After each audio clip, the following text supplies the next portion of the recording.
Hello everyone, मैं हूँ Mamta from the house of food critic. आज हम आटे की मीठी मठियाँ बनाने जा रहे हैं, जिसको कि हम काफ़ी लंबे टाइम तक स्टोर करके रख सकते हैं। सबसे पहले मेरी आपसे रिक्वेस्ट है कि अगर आपने मेरे चैनल को सब्सक्राइब और लाइक नहीं किया तो आप मेरे चैनल को सब्सक्राइब और लाइक कर दीजिए। तो चलिए अब हम बनाते हैं। हमने क्या, एक ये कटोरी, जिस कटोरी से हम आटा लेंगे उसी कटोरी से हम चीनी का नाप लेंगे। एक कटोरी हमने ये आटा लिया है, गेहूं का आटा है ये हमारा। इसमें हमने डाले हैं थोड़ी सी ये मोटी इलायची कूट के, थोड़े से ये तिल और ये जायफल है। ये जायफल को हम इसमें घिस के डालेंगे थोड़ा सा। मीठी चीज में अगर हम जायफल डालते हैं तो उसका टेस्ट बहुत अच्छा आता है। ऐसे हमने आटा लिया था उसी से लेंगे। तो हमने एक कटोरी आटा लिया तो हमें आधी कटोरी चीनी लेनी। अब हम आधी कटोरी इसमें ये चीनी डाल रहे हैं। अब हम मोहन डालेंगे इसमें, इन सबको मिक्स करके।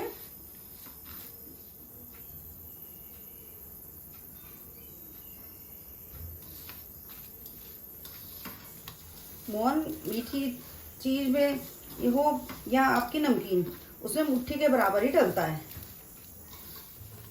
अभी हमारी मुट्ठी ज़्यादा सही नहीं बनी तो थोड़ा सा हम अभी और डालेंगे।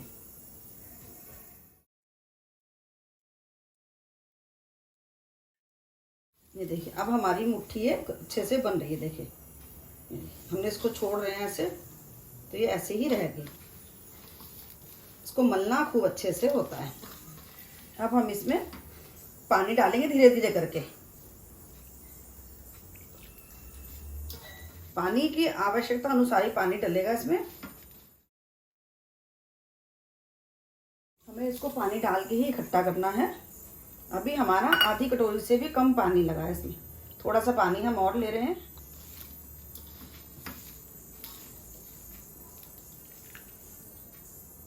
हमारा आटा बस इकट्ठा हो जाए, हमें इतना ही पानी चाहिए। हमें इसे गूंदना नहीं है आटे की तरह से, बस इकट्ठा करना है।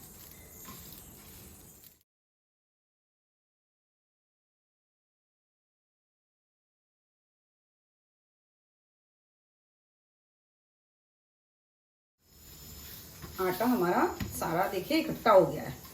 हमने धीरे धीरे इसको ऐसे इकट्ठा कर लिया है।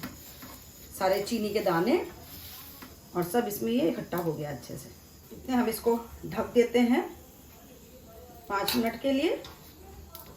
तैयार है ये बिल्कुल। हमने इसको एक प्लेट से ढक दिया है। आटे को अब हम एक बर्तन में निकाल लेते हैं। आटा हमारा 5 मिनट हो गए रेस्ट करते हुए आटे को। अब हम इसको एक बर्तन में निकाल लेते हैं। इधर हम गैस को ऑन करके कढ़ाई में हमने तेल डाला था, हम तेल को गरम करने के लिए रख देते हैं। हम इसकी छोटी छोटी ऐसे गोलियां बना रहे हैं, पेड़ियां बना लेते हैं इसकी। ऐसे छोटी बड़ी जिस भी साइज की आप बनाना चाहते हैं बना लीजिए ऐसे।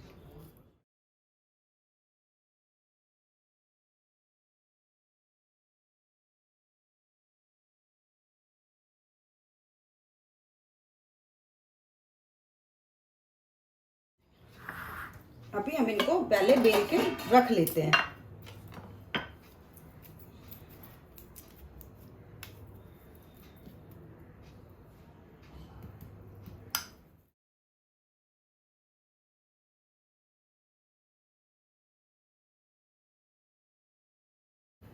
चाकू से देखिए हमने इसमें कट लगा दिया है। इतनी छोटी छोटी हम बेल बेल के इसको रखते हैं। इतने हम बेलते हैं, बाकी थोड़ी हमने बेल ली है। इनको हम अभी तेल के अंदर डालते हैं कढ़ाई में फ्राई होने के लिए।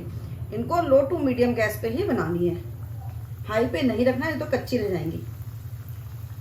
और बहुत खस्ता होती है ये, इनको बहुत आराम से और बहुत ध्यान से ही बनाना। ज़्यादा भी नहीं डालनी, नहीं तो टूट जाएंगी। अभी हम इतनी ही डाल रहे हैं। हमने गैस को हल्का कर दिया है। ये देखिए एक मैंने बना के देखी थी कि अगर टूट रही है तो मैं आपको बताऊंगी। अब हम मीठे का हिसाब जो है वो बिल्कुल मेजरमेंट से ही होना चाहिए, कभी अंदाज से नहीं होना चाहिए। जैसे हम केक का मेजरमेंट करते हैं बिल्कुल वैसे ही हमें मीठी इनका भी मेजरमेंट ही रखना चाहिए। तो अब इसको हमने एक को तो उतार के देखिए बिल्कुल सही उतरी है। ऐसे ही हम बाकी भी और उतार रहे हैं। हम इनको पलट के देखते हैं। बिल्कुल आराम आराम से ही पलटनी है।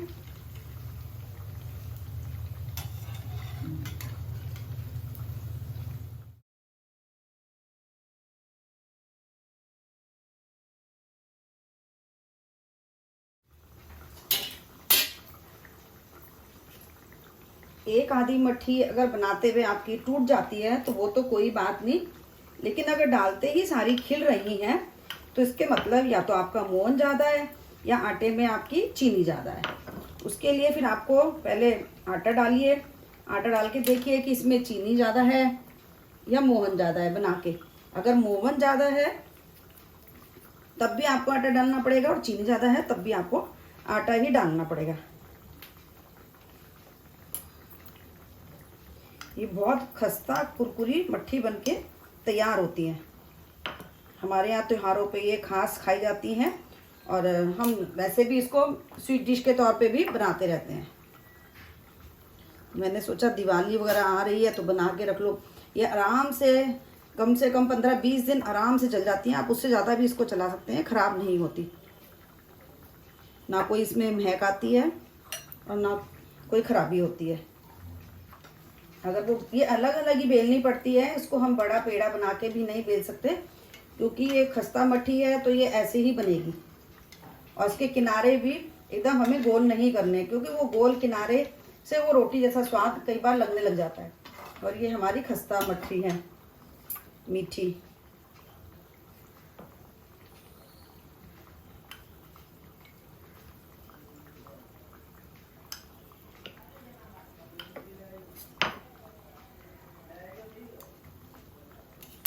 इसको ज़्यादा भी नहीं बेलना पड़ता, बस 2 बेलन या लगाइए हल्के हल्के हाथ से और तैयार हो जाती है। और बीच में से चाकू से कट लगाते जाइए बराबर। अब हमारी बन के सारी तैयार हो गई है, हमने सब बेल ली है। ये हमारी बन के देखिए बिल्कुल तैयार हो गई हैं। इनको हम उतार रहे हैं।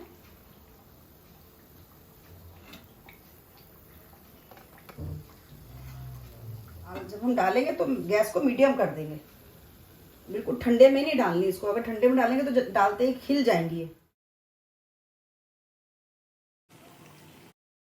उठानी भी बहुत आराम से ही पड़ती है।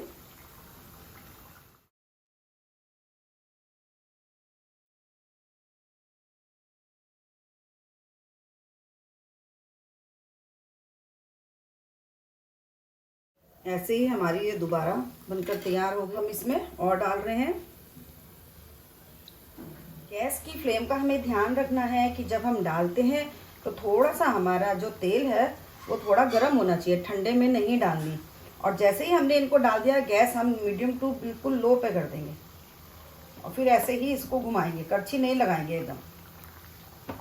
इनको चलाना नहीं है करछी से।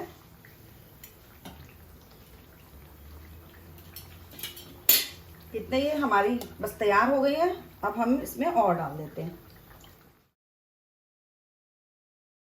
इनको मैंने किनारे पे लगा दिया था कढ़ाई में, देखिए ऐसे देखिए, तो ये आराम से निकल रही हैं, उधर वो सिक रही हैं।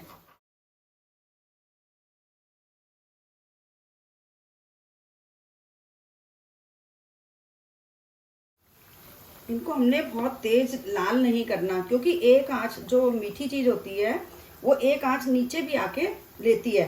तो ये अभी गर्म बहुत है तो धीरे धीरे अंदर अंदर अभी ये सिक रही हैं, तो इसलिए इनको थोड़ा हल्के कलर से ही उतारनी पड़ती हैं। और देखिए इसमें चीनी और ये तिल कितने अच्छे नजर आ रहे हैं, देखिए कितनी शाइन आ रही है। और कुरकुरी भी आपको दिख रही हुई कितनी खस्ता और कुरकुरी है। देखिए सारी मट्ठी कितनी खस्ता कुरकुरी बनी है। इनका ये ऐसे ही खुला होना चाहिए। अगर हम इनको दबा के और पूरी रोटी सी बेल के बनाएंगे तो वो बात नहीं आएगी जो हमें इसे सिंगल सिंगल बेल के बनाने में आएगी। इतने हम इनको देखते हैं कि ये भी हमारी पलटने लायक हो गई। कितने कम तेल में बन गई, उन्होंने तेल जरा भी नहीं पिया। जो हम चाशनी बना के मट्ठियाँ बनाते हैं वो हमारी बहुत नरम बनती हैं, वो कुरकुरी कम बनती हैं।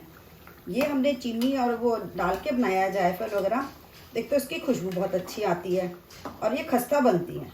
गैस मैंने बंद कर दी है। अब मैं इनको उतार रही हूँ।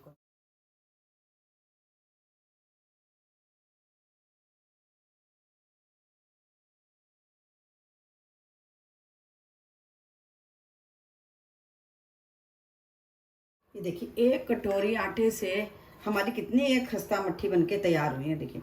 और ये कितनी अच्छी इन पे शाइन आ रही है चीनी की।